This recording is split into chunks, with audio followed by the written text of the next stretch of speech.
Halo sahabat Laksana, dari mana kotamu berasal? Saat ini saya lagi jalan-jalan di satu sudut kota tua di Semarang.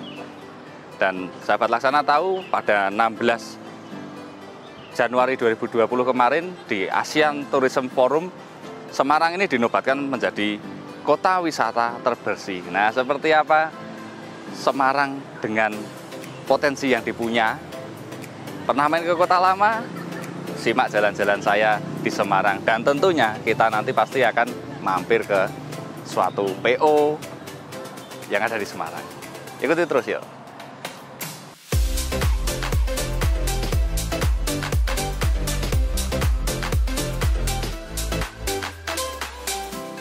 Nah sahabat Laksana, inilah salah satu sudut kota Semarang, yaitu di Kota Tua. Kota Tua ini merupakan peninggalan kolonial Belanda zaman penjajahan dahulu. Jadi di sini oleh pemerintah Kota Semarang dijadikan benda cagar budaya, di mana semua bangunan-bangunan kolonial Belanda ini masih terawat dengan baik, seperti yang sahabat Laksana bisa lihat sepanjang saya berjalan ini.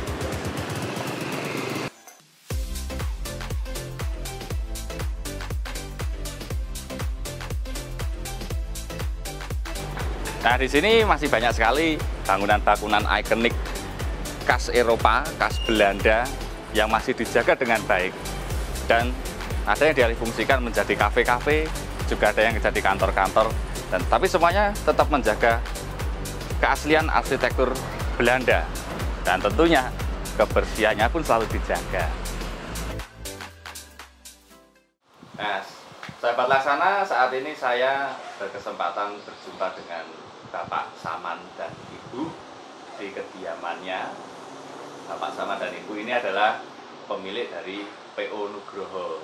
Nah, kita akan ngobrol-ngobrol lebih banyak mengenai PO Nugroho ini. Yang PO Nugroho ini adalah salah satu perusahaan otobus yang cukup lama berkiprah di Semarang khususnya, dan sekarang spesialisasinya di bis pariwisata. Dan mayoritas unit yang dimiliki oleh PO Nugroho ini adalah buatan karoseri Laksana. Pak Saman dan Ibu, kami berterima kasih sekali untuk waktunya.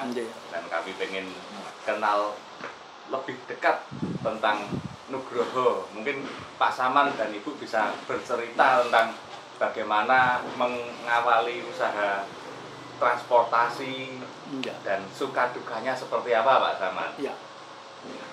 Saya memulai usaha bis ini, transportasi khususnya bis ini, kami mulai tahun 95.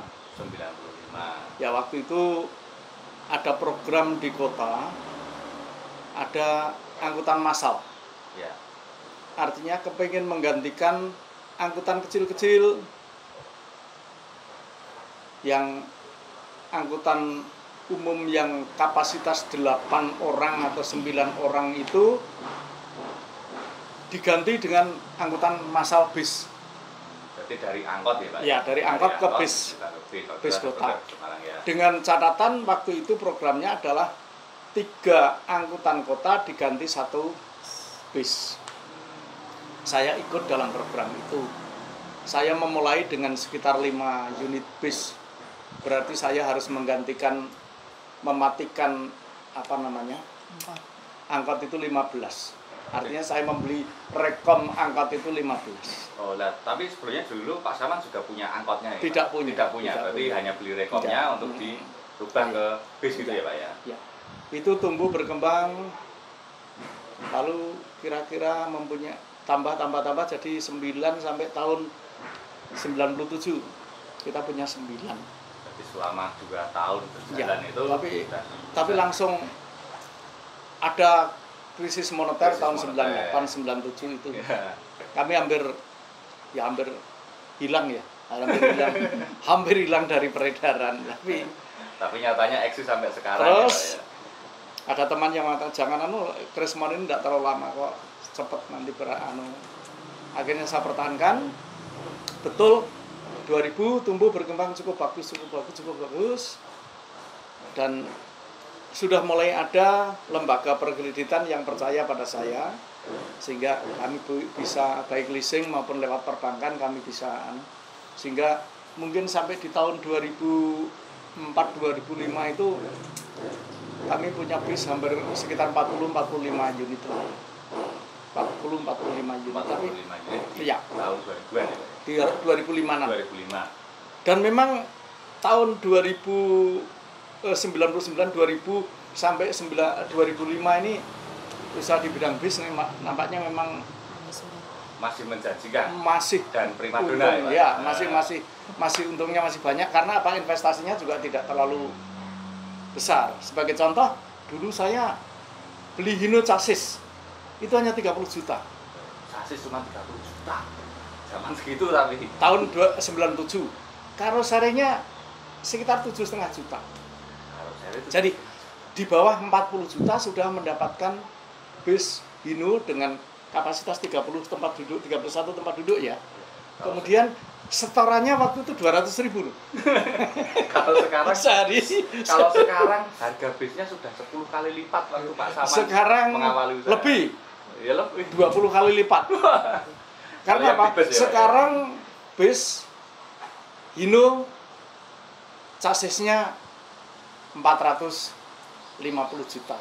Itu yang Hino FC. Karoserinya 350 juta sederhana. AC-nya 90 juta. Nomornya 20 sekian juta. Mak hitung itu sudah 800, nek dibandingkan dulu 420 kali lipat. Setorannya berapa? Setorannya sekarang kalau pariwisata bisa jalan itu sehari bisa enggak bisa sisa 1 juta 1,2 gitu bisa ya. Ya, itu tergantung perginya. Jadi itu lalu satu bulan paling jalan 7 kali 8 kali kalau pariwisata. Paling Jadi, di weekend, ya, weekend iya paling Sabtu Minggu. taruhlah sisa 10 juta satu bis. Kapan Bali nih gitu kan enggak mudeng malahan. Jadi usaha bis kadang-kadang ya seperti orang gila, wong kena ketok mau tahu secara untung kok ya dilakoni terus gitu. Itu kadang-kadang itu. Lalu mulai kemudian yang mulai tahun 2015 kami sudah sama sekali yang apa namanya yang angkutan dalam kota, bis kota semuanya kita jual terakhir itu ada 15 unit atau 17 unit itu kita jual bersama-sama gitu. 15 unit di tahun 2015.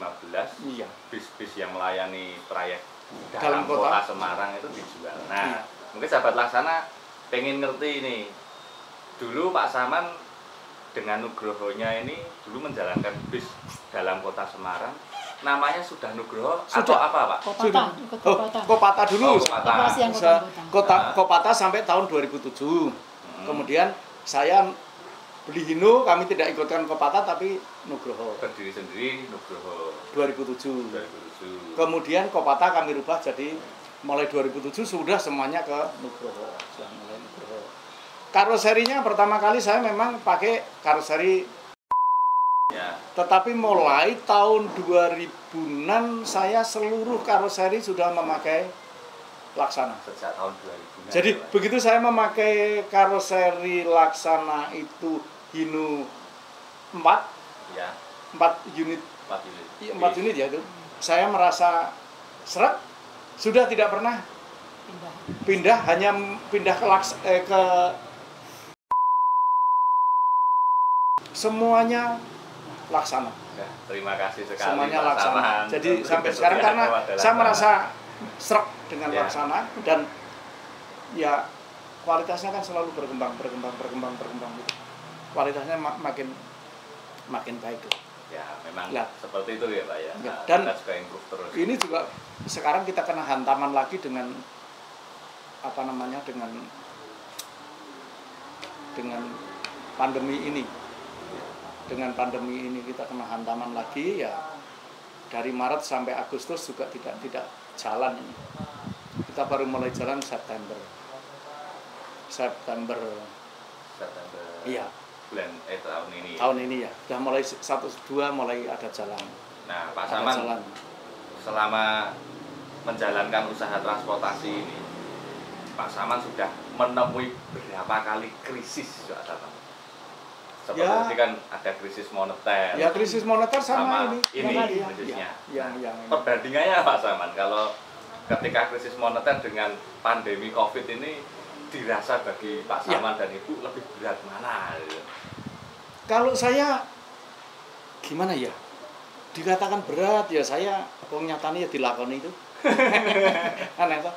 97 katanya berat sekali, nyatanya saya bisa melampaui. Bisa survive ya Pak Bisa ya? survive dan malah tumbuh berkembang dengan sangat baik. Ya. Ya. Lalu tahun krisis tahun ini lebih luar biasa, ngantem biru usaha transportasi, jasa transportasi dan pariwisata ini kan luar biasa. Jadi hancur total. Saya ya hanya ngerasakan beban karyawan saja. Enggak ngerasakan karena apa? Kebetulan ya rada sombong sih. Kreditnya wis lunas kabeh. Pas Februari saya bayar ke Pak Joni. Pas saya Awal terakhir Februari. bayar karoseri ke Pak Joni saya lunasi Awal Februari katanya. Februari, Maret kena krisis itu lah. Jadi Nah, saya pas ya lunas. Jadi pas mau masuk pandemi ini Pas semua lunas unitnya ini. adem ya Bu ya. jadi walaupun tidak menghasilkan ya saya hanya paling terbebani oleh kesejahteraan karyawan Nah saja. mungkin belajar Ya, dari sama ini. krisis ya, pernah terjadi krisis moneter tahun 97 dulu Pak. Ya. Itu kiatnya untuk bisa menghadapi krisis, untuk survive dari krisis itu bagaimana? Mungkin kan bisa juga nanti di Ya kalau kita, diterapkan di saya yang sih sekarang. gini ya, kalau sedang krisis ya kita jangan terlalu, istilahnya ya, jangan apa ya, nek cara Jawa ini ngelunjo-ngelunjo, jangan terlalu bersemangat Iya, untuk berinvestasi, pokoknya ngalir saja dulu lah. ya, Sebab ini pasti berlalu, pasti berlalu ya pasti Pak berlalu, ya. saya pasti Mas Saman pun berlalu, yakin bahwa pandemi pasti ini berlalu. dan Makanya kemarin kan perekonomian akan kembali lagi. juga ada rencana, biar nek di saja dirubah saja usahanya itu diberhentikan. Banyak yang saudara-saudara yang kemarin juga ada teman yang mengatakan, "Dek, nek kalau masalah gitu kan ya biasa toh. Toh ini nanti akan pulih dan akan pulihnya ini nanti akan lebih bagus lagi." Ya, saya percaya bahwa Ya. ini pasti nanti akan segera pulih dan akan baik kembali. Itu saja Nah, kalau saya. itu motivasi dari Pak Saman, dari PO Nugroho ya Pak ya. Ya, Untuk jadi menghadapi tidak akan semuanya selamanya tidak seperti akan ini. selamanya terpuruk Pasti seperti ini. akan pasti akan kembali bangkit baik. dunia pariwisata dan juga dunia transportasi. Dan gitu. sekarang pariwisata kan sudah merupakan ya kebutuhan yang kebutuhan orang-orang sudah. Dulu itu pariwisata kan suatu hal yang mewah, kadang mewah gitu. Sekarang tidak, semuanya warga kampung sudah setahun sekali membutuhkan refreshing. Refreshing. Gitu. refreshingnya, dan sekarang tidak tapi juga bersama-sama dalam satu grup Ya. gitu. Sudah sudah. Itu merupakan kebutuhan. Nah, kalau itu tidak diakomodir oleh para penyelenggara biro perjalanan ataupun pelayanan transportasi pariwisata, itu juga nanti akan ada kesenjangan, ada ketidaklancaran, sehingga angkutan pariwisata pun harus tetap bertahan, Ya. gitu. Dan akan tetap hidup, Dan harus terus berkembang ya Pak harus Saman ya. berkembang, ya. Gitu. Nah, mungkin ada lagi Pak Saman yang bisa Pak Saman sampaikan kepada sahabat Laksana dan juga mungkin bisa menginspirasi para pengusaha transportasi yang lain Pak Saman. Ya memang gini ya, usaha itu kadang-kadang ya enak banget, tapi kadang-kadang ya enak banget. Namanya roda kehidupan ya Pak Saman ya. Nggak enak banget, kadang-kadang enak banget, kadang-kadang nggak enak banget gitu. Tapi ya itulah kehidupan. Ya. Ya, seperti itu sahabat Laksana dan pemirsa Laksana Bus Channel, perbincangan kami dengan Bapak Saman dan Ibu dari PO Nugroho. Nah, kiranya menginspirasi dan tetap semangat menghadapi pandemi ini, dan jangan lupa tetap yakin untuk tetap naik bus karena bus itu tetap aman dan nyaman untuk semua. Terima kasih sekali waktunya Bapak Saman dan Ibu. Kami tunggu kedatangannya lagi di Laksana kapan-kapan. See you. Bapak Saman, tadi kan Pak Saman kan dari tahun 2000 sampai sekarang ini kan merasa sreg dengan Laksana. Nah, apa saja yang membuat Pak Saman sreg, nyaman dan sangat cocok dengan Laksana, Pak Saman? Satu, kualitasnya makin baik. Ya, Laksana punya peralatan-peralatan yang makin lama makin canggih. ya itu bentuk improvement kita, Iya, Pak, itu ya. mendatangkan alat-alat dari Eropa luar biasa lah. Artinya improvement dari atau pengembangan dari karoseri itu luar biasa. Tapi itu tidak terlalu penting bagi saya. Lah terus yang penting apa? Yang paling penting Laksana ki nek diutangi ra tau nagih gitu. Ciloko ini. Nah, tapi itu tadi syarat dan ketentuan berlaku Oh ya. iya. Tapi saya ya pasti nyaur. Enggak pernah enggak nyaur, tapi itu jadi kalau bulan ini kita enggak punya duit ya aku udah ngambil duit. Oh, bulan depan enggak apa-apa, Pak. Ada yang saya ingat pasti. Tapi jangan ditiru yang lain, enggak baik. Ada utang saya itu yang sampai ulang tahun ini pernah terjadi, tapi tidak dirayakan. Tapi ya hanya sekali itu saja saya terima, dan terima kasih pada manajemen Laksana gitu. Ya, sama-sama Pak Saman, terima kasih sekali untuk kesetiaannya Pak Saman dan kerjasamanya selama ini dengan Laksana.